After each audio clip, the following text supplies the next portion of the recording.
believing at any moment we could lose it all. And at the drop of a hat, God might turn his back and move on. A lot of us feel like we blew it, thinking that we're just too far gone. But I want you to know there's still a hope for you now. No matter what you've done, you can't erase His love. Nothing can change it. You're not separated, no matter what. There's never been a better time to get honest. There's never been a better time to get clean. So come as you are, run to the cross and be free. Oh, be free. No matter what you've done, you can't erase His love. Nothing can change it. You're not separated, no matter where you run. He's always holding on. You're still a daughter, you're still a son, no matter what. Oh, no matter what. I don't know what you've been taught, don't know what you've been told. All I know is my God will never let go of you. No, I don't know what you've seen, don't know what you've been through. All I know is my God will never let go of you. He'll never let go.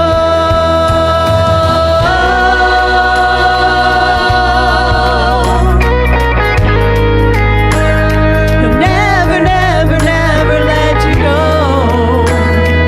No. No matter what you've done, you can't erase His love. Nothing can change it. You're not separated, no matter where you run. He's always holding on. You're still a daughter, you're still a son, no matter what. Oh, no matter what. You're still a daughter, you're still a son, no matter what. Right. Book of John, chapter number 9. I'm gonna answer about 7 or 8 questions. Kind of added one in a little bit later this morning. I just felt like I needed to do something more. But John chapter 9, the question is this: why was he blind? And I want to move through this whole chapter quickly because I want us to get the whole story of it. And then I want to come back, and when I come back, we'll talk about 7 or 8 questions that I want to deal with, okay? That we want to try to answer quickly and bring the message to an end, okay? Why was he blind? Let's look. Now, as Jesus passed by, he saw a man who was blind from birth. His disciples asked him, saying, Rabbi, who sinned, this man or his parents, that he was born blind? Would you think, first of all, would you think about this with me? I want you to see this. I want you to see, first of all, that Jesus is hanging out with these guys. He's hanging out with these disciples. He's spending time with them, okay?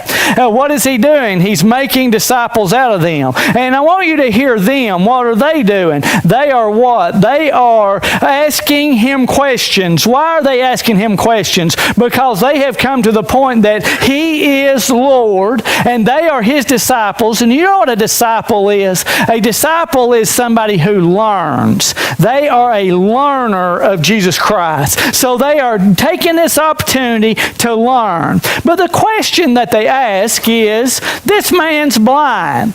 Is it his own sin or is it the sin of his parents? Do you know really the truth is that this is legalism at its best. You say, why is that legalism? Because many of us think this way, but this is really legalism at its best. You see, legalism is when we think that when we do certain things, that it gives us more favor with God than when we don't. So sometimes when something bad happens in our life, we immediately come to ourselves and say, oh no, what is the sin that I have done that He's punishing me for?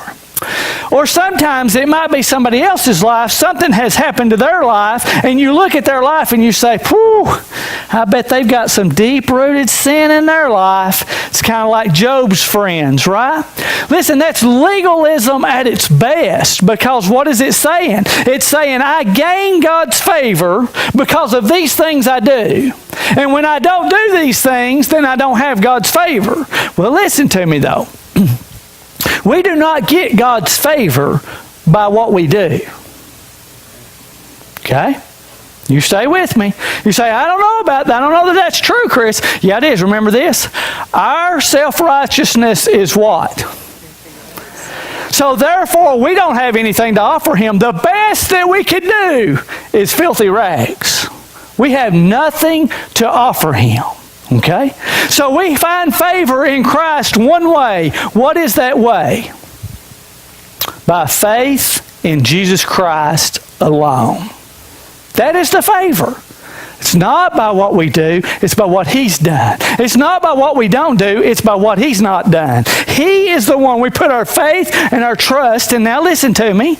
And then God, when we put our faith and trust and we believe with all of our heart, then He begins to change who we are. But remember, it's not instant. It's a process. And it'll take all of our life for Him to get that done. We'll be changing all the way till death, right? And then He'll instantly change us. So let's go on.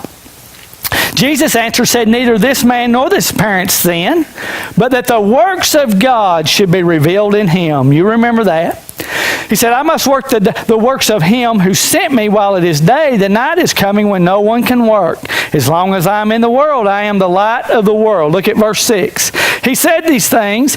He spat on the ground. He made clay with saliva. He anointed the eyes of the blind man with the clay. And He said to him, go wash in the pool of Siloam.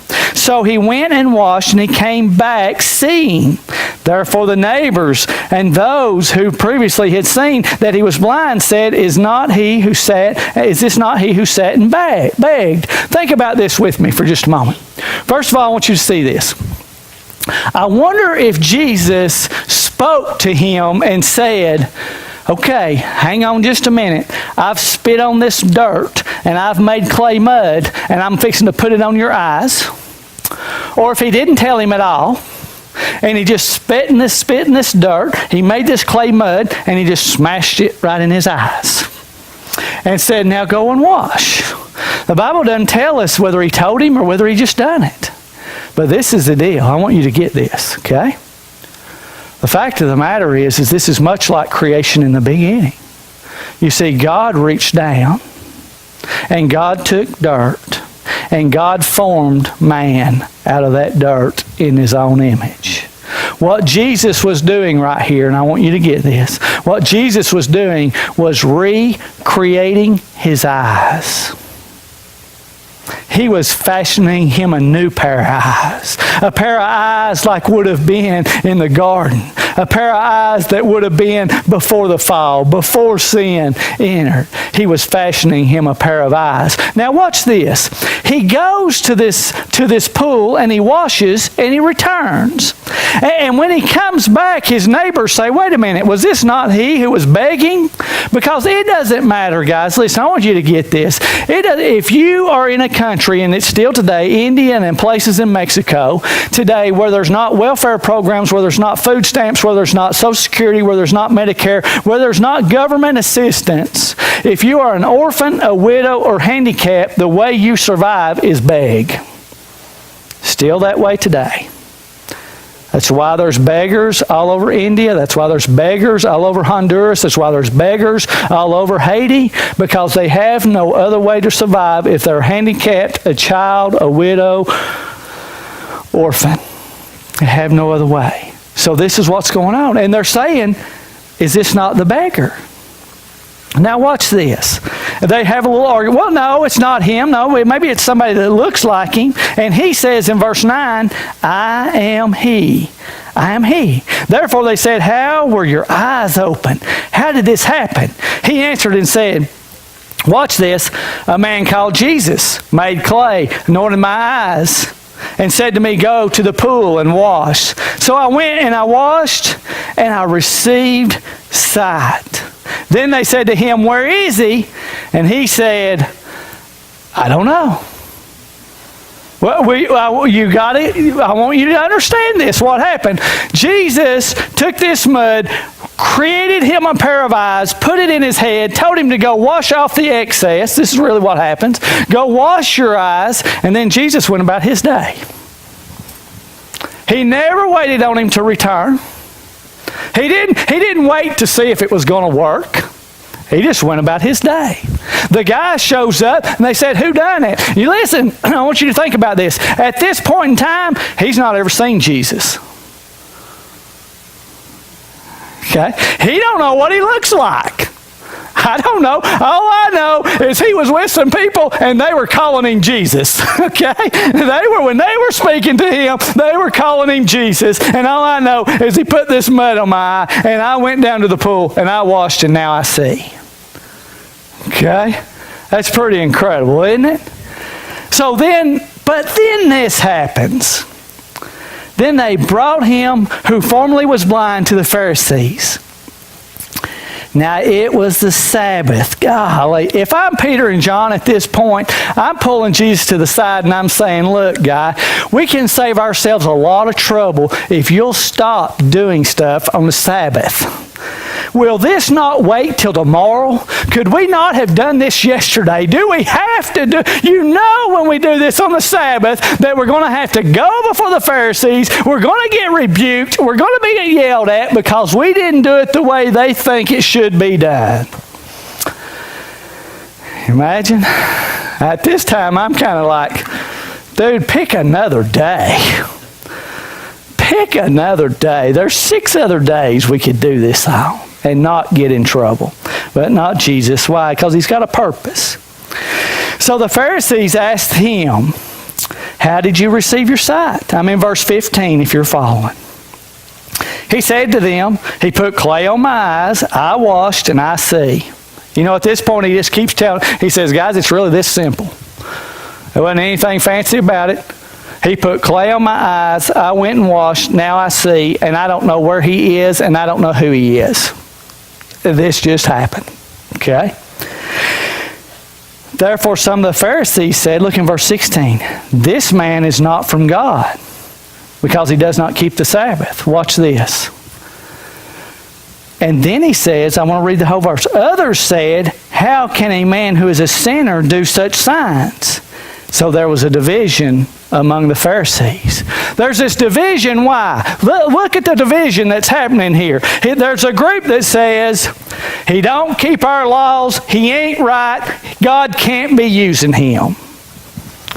The other group says, but God is using him, so therefore he's got to be right, or God wouldn't be using him. So there's this division. And the division is really this, and I want you to get this. The division that we've seen over the past few chapters, and the chapter that is now, is this, is that it's where is Jesus from? Okay? Because if he's from heaven, then he's the Christ, and he's the Messiah, then man, he deserves, we must follow him, and they knew that. But if he's just another man, then he's a blasphemer, and he's making himself equal to God, and he deserves to die. So they've got to determine where is he from. So look, they're not satisfied with his answer, so they call his parents. And they say to his parents in verse 19, ask them saying, is this your son who you say was born blind? How then does he now see? Watch. His parents answered them and said, boy, I love his parents. We know that this is our son. There ain't no doubt this is ours. And we know that he was born blind. But watch verse 21. But by what means he now sees, we do not know. Who opened his eyes? We do not know. Watch what he said. Watch what the parents say. He's of age, ask him. Hey, go ask him. Listen, you're asking us. All we can tell you is that is our son. He was blind, but now he sees. How and who, we don't know. He's old enough to know. Go ask him. So they bring him back, okay? They were afraid of being kicked out of the synagogue. Remember that. They bring him back. When they bring him back, watch what happens. They're not asking what happened this time. They're giving a demand, and then they will ask. But the demand first is in verse 24. So they again called the man who was blind. They said to him, give God the glory. We know that this man is a sinner. So this is what they're saying. We're not going to take this that you don't know. We're not going to deal with this. You say that Jesus is a sinner because that's what we believe. You determine, you tell us right now that he's from this world. Okay?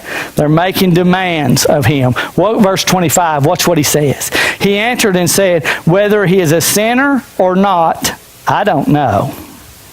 One thing I know is I was blind, and now I see. Well, that's the bottom line, isn't it? Is that you can't argue with his story. There's a lot I don't know about him. There's a lot I don't know about where he's from. I don't know his name. At this point, I still don't even know what he looks like. But what I do know is I was blind, and now I see. Now watch. Watch what happens. And then they said to him, what did he do to you? How did he open your eyes? They want to know. Tell us. And listen to what he says. I told you already, and you did not listen. Why? See? I'm glad I got a giggle out of that. Thank God. Well, response. I already told you, and you wouldn't listen. But it gets better. Watch what he says. At this point in time, this guy's frustrated, and I think he becomes a smart aleck. Okay? Sometimes there's some answers that deserve a smart aleck remark. And this guy's going to give it. Look at what he says. Why do you want to hear it? Do you want to become his disciple? Can you imagine? Man, listen, their blood must have been boiling when he said, why do you want to know how that? You want to be his disciple? He's just mad. They're tore up. And look at what he says. We know they're mad because verse 28, they reviled him and said, you are his disciple, but we are Moses' disciple. We know that God spoke to Moses. As for this fellow, we do not know where he is from. Remember what I said? That's the debate. Where is he from? If he's from heaven, he's from God and he's the Christ. If he's not, he's a fake and a phony and he deserves the cross. Where is he from? Watch this. The man answered and said to them, something happens in his mind. At first he says, I do not know. Now something's working in his heart and in his mind, and he says, guys, this is a marvelous thing that you do not know where he is from, yet he has opened my eyes. He said, now we know that God does not hear sinners, but if anyone is a worshiper of God and does his will, he hears them. Since the world began, he said, it has been unheard of that anyone opened the eyes of one who was born blind. If this man were not from God, he could do nothing. He's made a strong appeal that clearly, I'm telling you where he's from. He's from heaven. He's from the Christ. He couldn't do what he done to my eyes if he wasn't from heaven. Now watch. Watch verse 34. They answered and said to him, you were completely born in sins, and are you teaching us? You know what they're saying to him? Man, you were a mess. You were a beggar. You were a blind. You don't have any knowledge. You don't have any ability. You don't have any right to tell us anything. And watch what they did. And they cast him out. You know what they did? Listen, it wasn't just they cast him out of his presence. They threw him out of the synagogue. They threw him out of the temple. He was no longer allowed to come and worship. He was no longer allowed to come and offer sacrifices. He was no longer allowed. He has just been kicked out by the only religion that he has ever known. And it has put him out. Now watch what happens. Jesus heard that they had cast him out. And when he had found him, he said to him, "Do you believe in the Son of God?" Now think about this. Jesus finds this guy. Jesus knows who he is, but he doesn't know who Jesus is yet. I'm glad Jesus was looking for me before I was looking for him. I'm glad he was seeking me before I was ever seeking him. I didn't know who he was. And he comes seeking us out. Look at what he says. He says, "Do you believe in the Son of God?" He answered and said, "Who is he, Lord, that I may believe in him?" Did you see? Who is he? The Lord here is not, it's just sir. It's just respect. But he's saying to him, "Lord, who is he that I may believe?" I want to. Listen to what Jesus said to him. "You have both seen him." Oh, hallelujah. Did you get that? He had never seen him before, but now his eyes have been recreated, and he is now seeing him. And he's seeing him for the first time. You have now seen him, and it is he who what? Is talking with you. And what does he say? And he said, "Lord, I believe." And he worshiped him. Then Jesus said, "For judgment I have come into this world, that those who do not see may see, those who see may be blind." Then some of the Pharisees who were with him heard these words and said to him, "Are we blind also? Look at this." And Jesus said to them, "If you were blind, you would have no sin, but now you say we see, therefore your sin remains." Listen to what Jesus closes this thing up with, and we're going to get on to the questions. Jesus closed this thing up with this right here. The reality is that the Pharisees are just as blind as the guy who was blind. The difference between them is this, is that the blind guy was willing for mud to be put on his eyes and for him to go to the pool and wash. He knew he was blind.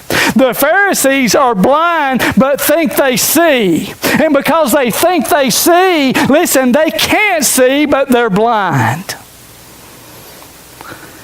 See, none of us can see until we know that we're first blind. None of us can be saved until we know that we're first lost. None of us can come to a Savior until we know that we first need him. Need him. Now, let's look at the questions. Question number 1. Whose sin caused this man to be blind? Well, Jesus said this about this man. Jesus said it wasn't his parents, nor was it himself. Well, that's interesting because we attach everything that goes wrong or bad to sin, right? If we get sick, we attach it to sin until it's us. And that's true. If somebody else is having a Job's life, boy, there's got to be sin in there somewhere. If Job's life comes home to us, no, I've not got any sin. I promise I'm clean. I'm good. We're a weird bunch of people, aren't we? That's just the reality of it. So whose sin caused this man to be blind? Jesus said nobody's. Then why is this man blind? Question number 2. Why is this man blind? Well, Jesus said, so that the works of God would be revealed in him. Now stay with me on this, okay? What is the works of God here? Don't answer. Don't answer because I'm afraid I'm going to have to tell somebody that you're wrong. So I don't want you to answer. What is the works of God that's being revealed in him? our first obvious choice that I think all of us would say was, man, he can see now. That's not it. That's not it. The fact that he was blind and now that he can see, that's not the works of God that's being revealed. What is the works of God that's being revealed? The works of God that's being revealed is that Jesus is from heaven and that He's the Son of God and that He's the Christ. Remember in verse number 37, and Jesus said to them, you have both seen Him and it is He who is talking to you. That's what's being revealed. Jesus is being revealed from heaven to this man. And when Jesus is revealed to us who are blind, it is then that we can see. Now, let me point this out to you. This man was not saved when he restored his sight to him. He was still an unbeliever. It wasn't until verse 37 that he becomes a believer. Listen, I'm going to say a hard statement right here, but I believe it's true with all my heart. I believe that there are many people in hell that God did miracles in their life before they went there, but they still chose not to follow Him.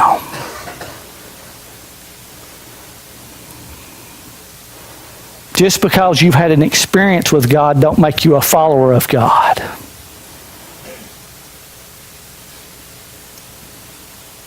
Okay? It wasn't until he got over here that he realized who Jesus was, and then he began to follow. So the works of God is revealed in him. Question number 3. And I want to ask this, and if I could get back to there, I would ask Jesus this. Whose sin caused the Pharisees to be blind? Because we've established that not only he was blind, but the Pharisees were blind. So whose sin caused the Pharisees to be blind? I believe the answer is the same. It was neither his parents nor himself. Question number 4. One question leads to another. Then why are they blind? Why are they blind? I believe the answer would be the same. So that the works of God would be revealed in them. And the works of God being revealed in them, remember, is the same. Is what? Is that we know who Jesus is. We know where He's from. We know that He's restorer of everything that is right. That He's a redeemer of everything that is lost. Okay? The works. That's what it's about, that they would be revealed in Him. Now, let me ask you this question. Do we see the works of God being revealed in the Pharisees? I believe that's question 6, Kobe. Are the works of God revealed in the Pharisees? I know some of y'all are saying, wait a minute, what was question 5? Again, it was, what are the works of God? Question 5. In the Pharisees. Are the works of God revealed in the Pharisees? Look at verse 16, because this is the deal. We can get hung up on this. 2 things. We can say, man, it's those people that are bad that need to come to Christ. See, the Pharisees seem good. But it's not just those that are bad, those that are beggars, those that seem destitute that need to come to Christ, but it's even the elite, those that seem to be right, those that seem to be good, those that seem to have a picture, they need to come to Christ as well. And the bottom line is there's not a different cross for those who are destitute and a different cross for those who are elite. The ground is level and everybody must come to the same cross. Must come to who Jesus is. So do we see Jesus being revealed to the Pharisees? Verse 16, remember the division? I shared with you, there's a group of them that are saying, listen, if He's doing this kind of works, He's got to be from God. He has to be from God. There's no chance about it. So there's a group of them that's beginning to get a hold of it. They're beginning to see it. But what about one of the most dedicated Pharisees that ever lived? What was his testimony like? Look at Acts chapter 2.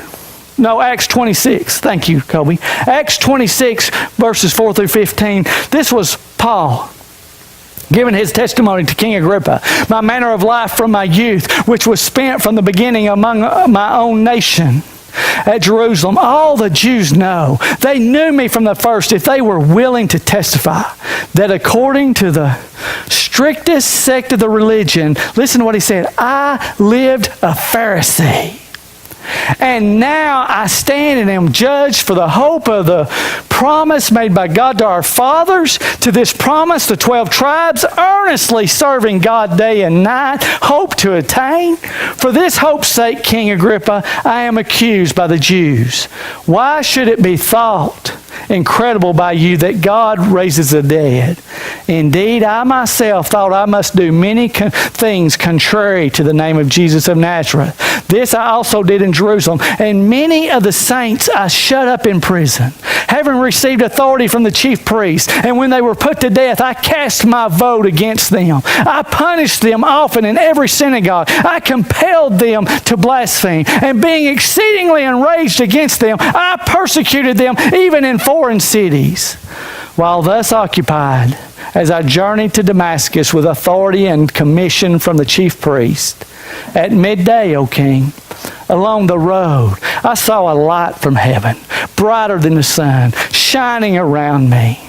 And those who journeyed with me, when we had all fallen to the ground, I heard a voice speaking to me, saying in the Hebrew language, Saul, Saul, why are you persecuting me? It is hard for you to kick against the goads. So I said, who are you, Lord?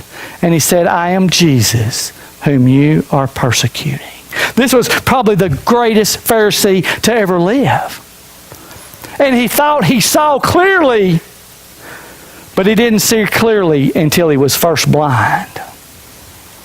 And he was blinded by the gospel of Jesus Christ on the road to Damascus, so that in 3 days he could have his sight restored, so that he could see clearly who Jesus was and where Jesus was from. What is my point to all of that? My point is that Jesus is in the saving business of everybody. It doesn't matter whether you're elite. It doesn't matter whether you're destitute. Jesus is in the saving business, and everybody must come to Jesus for salvation. But I want to speak one more thing here. See, we would go crazy in this place if God healed blind eyes right in front of us. But we won't go crazy in this place when somebody gets saved by the grace of God.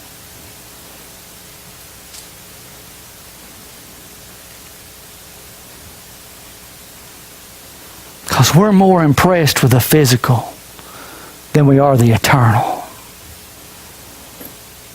We like the things that are temporary better than the things that are forever. We don't think about, wow, when that one.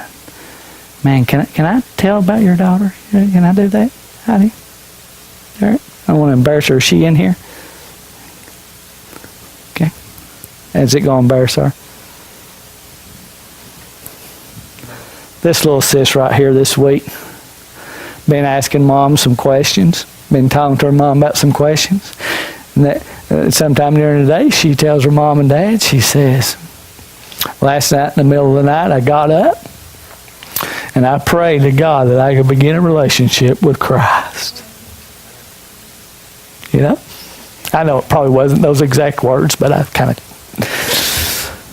But you know what? We just got one amen. If somebody would have been healed, we'd have been shouting and clapping. If we'd have got a load of money from heaven, we'd have been shouting and clapping. But I'm telling you that Jesus said there's rejoicing in heaven over one that comes to knowledge in Him. Wow. Wow. May we rejoice. May we be excited again. Jesus is sending Josh a friend request.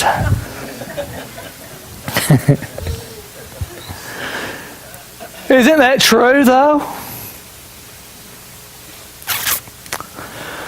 I ain't got time to go into it, but Bridget and I telling Derek and Heidi that Bridget and I had that same experience with Michaela. She's by herself in the middle of the night, and you just as parents, you think, well, that can't be right. You can't do it without us. We got to tell you what to do. And we wrestled with that for a few days before we realized, it's in God's hands. And that child just comes to Christ right there by herself. What a blessing, girl. It's awesome. It's awesome. It's greater than eyes being healed. It's greater than cancer being healed. It's greater than money. It's greater than winning the lottery. It's greater than anything you can ever imagine when you entered that relationship with Christ the other night. Nothing greater than that. Amen. So, question number 7. Did God make this man blind for this day? Did he make the Pharisees blind for this day? Oh, that's a tough question. I think we got to go all the way back to Genesis chapter 3. I want us to go to Genesis chapter 3, 17 through 19. Look at what he said. Then to Adam he said, because you heeded the voice of your wife and have eaten from the tree, which I commanded you, saying, you shall not eat of it. Cursed is the ground for your sake. In toil you shall eat of it all the days of your life. Both thorns and thistles it shall bring forth for you. You shall eat the herb of the field and the sweat of your face. You shall eat bread till you return to the ground, for out of it you were taken. For dust you are, and to dust you shall return. Think about this. Sin has entered the image of the image bearers of God here. Sin has entered creation. The earth is now cursed. In toil you shall eat, he said. Without effort, I want you to think about this. Without effort, you used to eat. With complete satisfaction, you used to eat. But now it's going to be temporary. You used to eat and drink and be satisfied, but now you will labor to eat and drink to only be hungry again. The earth will now bring forth briars and poison ivy and weeds that will choke out your garden. Oh, you will be able to weed it, but you'll have to weed it again tomorrow. You will have to labor now and sweat to get bread that will satisfy you for a few hours, but then you'll have to eat again. The reality is that sin entered the world and it put an imbalance in it. It turned it upside down, and we're like on a treadmill. Listen, I want you to get this. Get ready to hug the person next to you because it gets bad, okay? But we're like on a treadmill. We mow the grass, it has to be done again. We paint the house, it has to be done again. We get a haircut, it has to be done again. We shave, it has to be done again. Listen, we do these things and it has to be done again. There's satisfaction for a moment, but it has to be done. Our whole life is like a treadmill that we're on, and there's never no satisfaction. There's never no real purpose, and then we die. That's awful. Hug somebody next to you and let them know it's okay. Lord. Hug somebody and let them know it's okay, because that's terrible. But that's exactly what took place when sin entered the world. It turned the world upside down. It sent it into a tailspin like we don't understand. You see? The peace and the balance that we used to have in the garden, the satisfaction and the pleasure we used to have in the garden are now gone. All of mankind is out of balance. All of creation is out of balance. We are turned upside down. Therefore, in this fallen state that is dying from the time we begin to live, I want you to hear me. We experience brokenness of our land, such as hurricanes and tornadoes and floods. Listen, sometimes on the East Coast when we didn't have as much problem, I don't remember a lot of hurricanes and stuff when I was a kid. Maybe they were and we just didn't watch the news. I don't know, but it seems like they've gotten worse as the years have gone by. See, when I was a kid, though, we always used to talk about California. Is there anybody from California in here? You lived there a long time, didn't you, Belden? And Denise was from California and White. So, California people, I'm going over here. But you know what used to be said. Those Californians, they're immoral, they're bad, and God's going to judge them, and that thing's going to fall off the face of the earth and be in the ocean one day. Well, now the East is getting all these hurricanes. And I wonder if the West is saying the same thing about the East. This is the issue. We've tried to label every hurricane and every storm as being sin because of what we're doing, what's going on. And that's not it. All of that happens because of sin, but it was sin that took place in the Garden of Eden that turned creation upside down. That caused creation to begin to groan. That caused creation to be out of order. That caused creation to be out of balance. It caused it to be messed up. And as we get closer, I believe, to the coming of the Lord, more of these things continue to happen. Not because men is more sinful than they ever have, but because sin entered the world in the beginning. And it has messed us up. Now stay with me. Not only has it done that, and think about this, we experience brokenness with each other. We have bitterness and hatefulness and hatred and unforgiveness toward each other. We gossip about each other. We steal from each other. We lie to each other. We manipulate each other. And those are the people we love.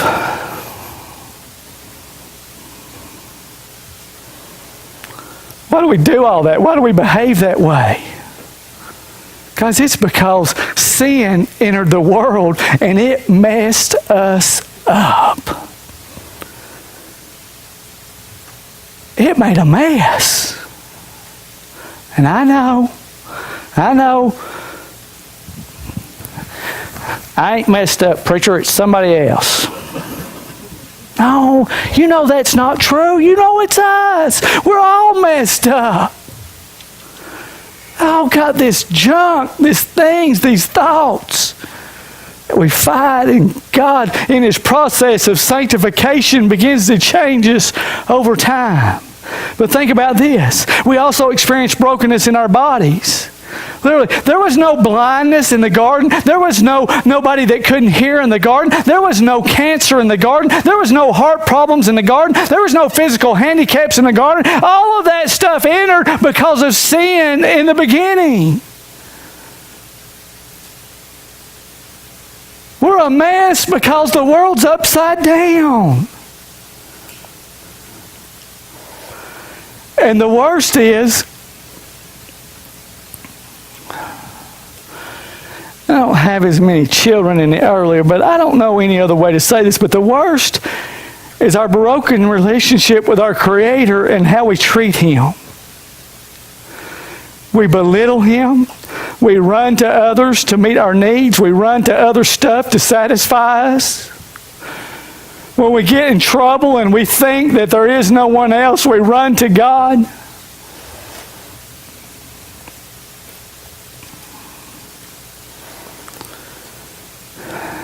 All of our kids in here are supposed to be over 10. They're in upper elementary. I know they hear it. But the reality is, I don't know any other way to say it. Jeremiah said it this way. Isaiah said it this way. The prophet said it this way. We treat God as a prostitute. We get what we want from Him and then we run out.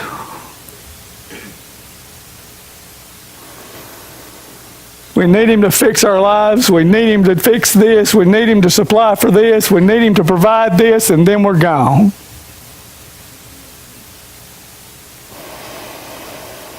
That's how we treat Him. Why, though? You say it's ugly. If we'd own it, we've all treated Him that way at one point in time. We just own it. We just say, you're right, I have. But why do we do that? Because of that sin that entered the world. It has made everything and everybody a mess. All of it. So the good news is what? Is that if Jesus is who He said He was, and that He has come from heaven, and if He has come from heaven, He has come to do what? He has come to redeem, He's come to restore, He's come to renew, He's come to change. Do you realize that as He was walking about, when He healed the lame man, do you realize what He was doing? He was restoring it back to what it was in the garden. When He healed this blind man, you realize what He was doing? He was restoring it back to what it was in the garden. When he went into the temple and He turned the tables upside down, you realize what He was doing? He was turning the temple right side up like it was in the garden. And one day he's fixed a little, and he's fixed a little, and he's fixed a little, but he's not done it all. But one day it'll all be made right. And we'll all be made right. Why? Because of Christ. Because of Jesus.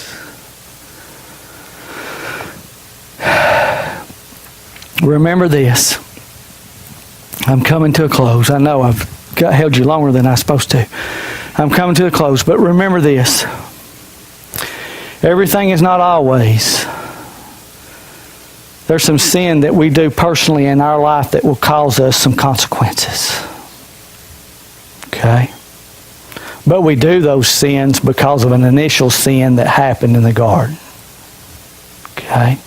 This guy was not blind because of the sin. He was blind because of the sin in the garden. But you and I, because of sin state that we're in, this flesh we're in, we can do some stuff that can cost us in this life. Okay? But I want you to understand how God uses this suffering. Let me just read it to you, and I'm going to close there. 1 Peter.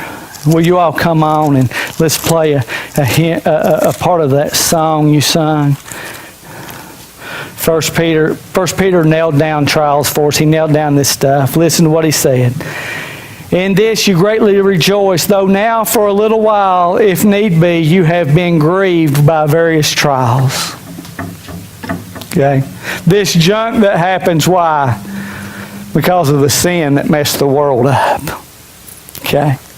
But he said, in this, the genuineness of your faith, being more precious than gold and that perishes, though it is tested by fire, may be found to praise, honor, and glory at the revelation of Jesus Christ. And then in 5 verse 10, this is what he says. But may God, the God of all grace, who called us to his eternal glory by Christ Jesus, after you have suffered a while, perfect, establish, strengthen, and settle you. See, this is the deal, guys. The world got blowed up, and it went haywire when sin entered it. And it rains on the just and the unjust. It doesn't matter. You might think that you're good and beyond that, but it'll happen. You might even, when it happens, think you don't deserve that, but it happens. And let it have its work in your life. So, what I want you to go home with today, what's the point of the whole message? I've been trying to get that nailed down. Is we're messed up because of a sin, but we'll be straightened out because of a Savior. And we got to know that. We got to know that for our friends and for our family. We'll be fixed because of a Savior. His name is Jesus. Let's stand. Let's sing one part of this verse.